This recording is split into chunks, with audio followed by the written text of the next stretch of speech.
दोस्तों विशाल और रणबीर की है।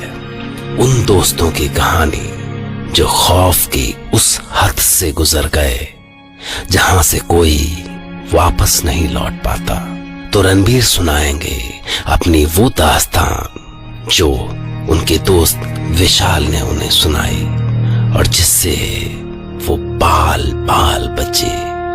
शायद मैं और विशाल कुछ महीनों बाद मिले थे। बातें शुरू हुई तो विशाल मुझे एक अजीबोगरीब घटना और उससे जुड़ी कहानी सुनाने लगा। वो घटना या कहानी कुछ इस तरह से थी। विशाल दिसंबर के महीने में कंपनी के किसी काम से शाहजहानपुर गया था। वहां कंपनी के ही गेस्ट हाउस में उसके ठहरने की व्यवस्था की गई थी। उस रात वो अपने कमरे में सोने की तैयारी में था कि तभी लाइट चली गई।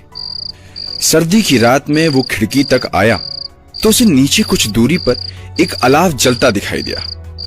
ठिठुरन से बचने के लिए वो नीचे उतर के वहां तक गया।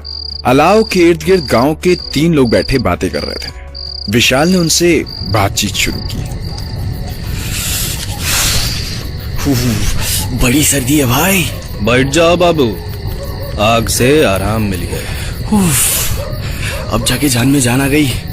तुम लोग कैसे रह पाते हो यार यहाँ पे? अरे त्रिलोकी, कुछ सुनाओ ना भाई। का सुनाए? अरे वही कहानी सुनाओ ना, डायन वाली। और क्या सुनाओगे? हाँ हाँ, ऐसी सर्द अंधेरी रात में भूत डायनो वाली कहानी सुनने को तो मजा आएगा। जाने दो बाबू, वो कहानी अच्छी नहीं है।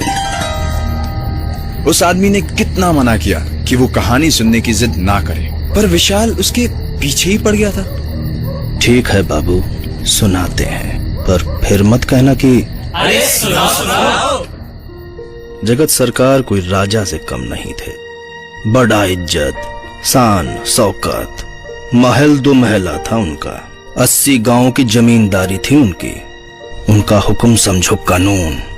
उनका बेटा नरेंद्र सिंह का दिखता था। जवानी ऐसी कि परी मर जाए उस पर।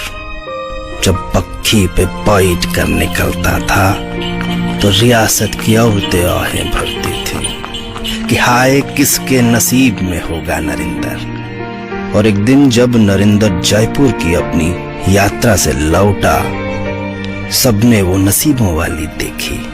उसका नाम था रतन कुमारी। क्या सांवला रंग, कैसा बदन, और जब वो हिरनी जैसी चाल चलकर सरकार के अहाते में आई तो सबकी नजर जैसे जम के रह गई। बाबूजी, ये है रतन, और रतन ये है हमारे बाबूजी जगत सरकार। घनी खम्मा सरकार? घनी खम्मा मतलब बाबूजी राम जुआर।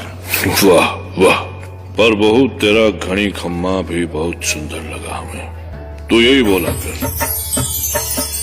रतन कुमारी के आते ही जैसे सरकार का 2 महिला गुलजार हुई गवा। हर बखत बस सबके कानन में उसकी पायल ही बजती रहती, और जब पायल ना सुनाई देती तो तुम कहाँ हो रतन? लो, आ गई थारी रतन। इतना दूर मत जाया करो कि तुम्हारी पायल भी न सुनाई दे। क्यों परेशान होते हो जी? अब तो ये पायल की आवाज प्राण के साथ ही जाएगी। तब नरेंद्र बाबू नहीं समझे रतन की बात का मतबल। पर एक रोज जगत सरकार अपने बेटा बहू के साथ थे तब। ये लो बेटा, गाड़ी की चाबी तुम्हारे लिए खास विलायत से मंगवाई है हमने। बाहर अहाते में खड़ी है। और हाँ, गाड़ी लेके फुर्र से भाग मत जाना। ये तोहफा सिर्फ तुम्हारे लिए नहीं, हमारी बहू रानी के लिए भी है। जहाँ जाना उसको साथ लेके जाना, समझे? पर तभी गौशाला देखने वाला भानु हुआ आया। सरकार, सरकार, गैया मर गई। तो क्या करें? क्या हमारे ऐसे दिन भी आ गए हैं कि हम एक एक जानवर की गिनती करें? ये एक दिन का बात नहीं है सरकार। गौशाला में रोज रात को एक जानवर मरता है। जान पड़ता है जैसे कोई खून पी रहा है उनका। क्या खून पी रहा है? कौन? क्या जाने छोटे सरकार, ऐसा जानवर आज तक तो देखे ही नहीं जिंदगी में। पर असल में उनकी चिंता तो अब शुरू हुई थी। काहे से कि एक रात जब नरेंद्र सो के उठा तो रतन बिस्तर पे नहीं थी। रतन, रतन, कहाँ चली गई? दीनू, बहू रानी को कहीं देखा तुमने? नहीं सरकार, पर क्या? कोई ऐसा छाया जैसा बाहर जाते हुए देखा था। छाया जैसा? नरेंद्र कुछ नहीं समझ पाया, पर हाँ, उन्होंने जब एक दो रात रतन को बिस्तर से गायब पाया तो वो बिस्तर पे चुपचाप पड़े उसके उठने का इंतजार करने लगे। और फिर रात को जब वो उठी तो वो भी दबे पांव उसके पीछे पीछे चल पड़े। और उनको विश्वास नहीं हुआ। रतन गौशाला में पहुंची और उसके बाद उन्होंने जो देखा तो उनके होश उड़ गए। रतन ने एक गाय को गले से पकड़ा और मुंह लगा के उसका खून पीने लगा।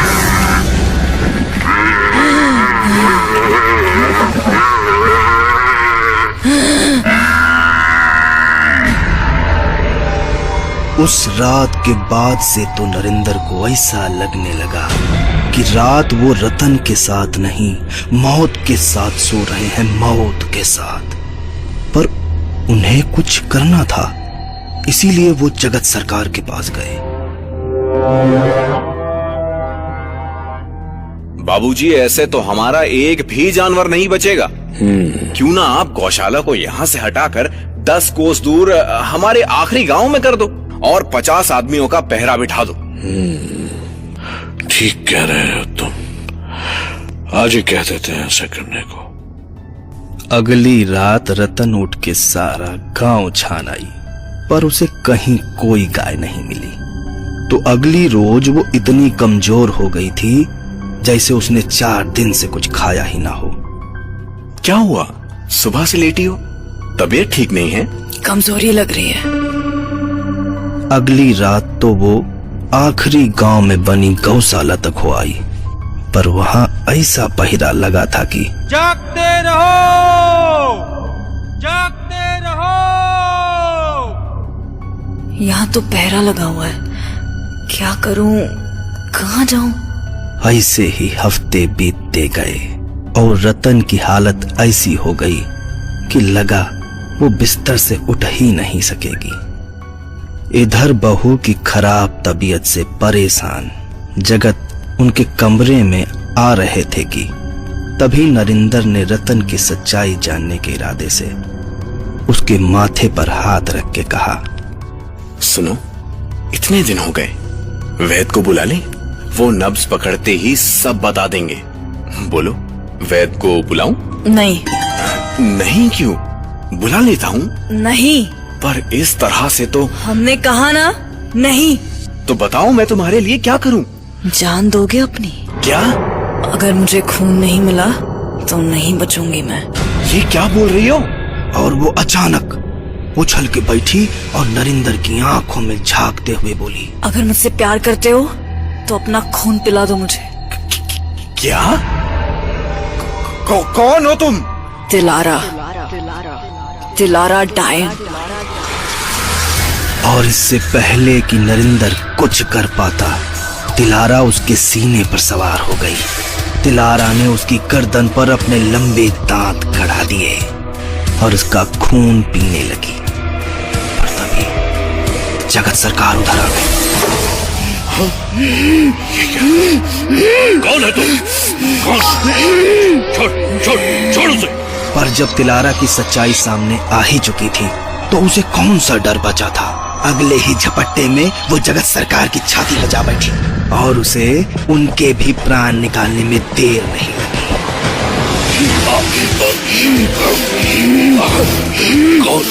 कौन है तुम?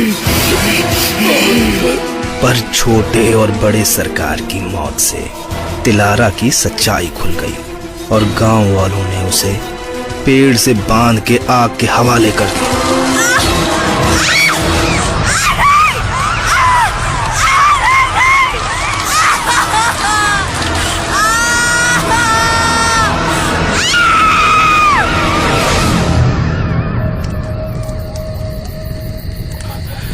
कहानी तो बड़ी भयानक थी भाई।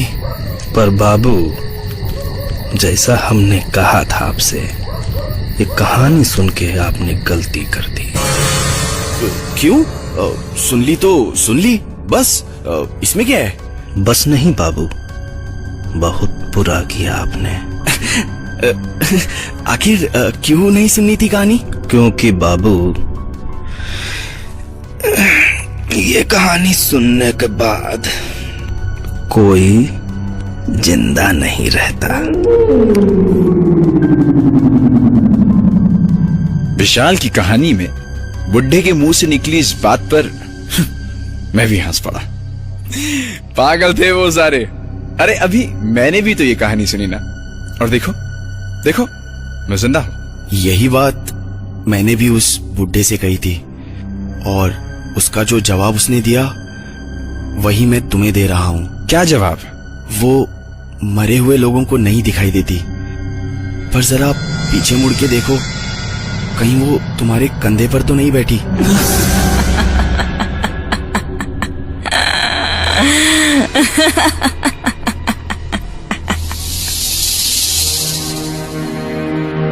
रणबीर ने मुड़कर देखा तो तिलहारा डायन उसके कंधे पर बैठी मुस्कुरा रही थी।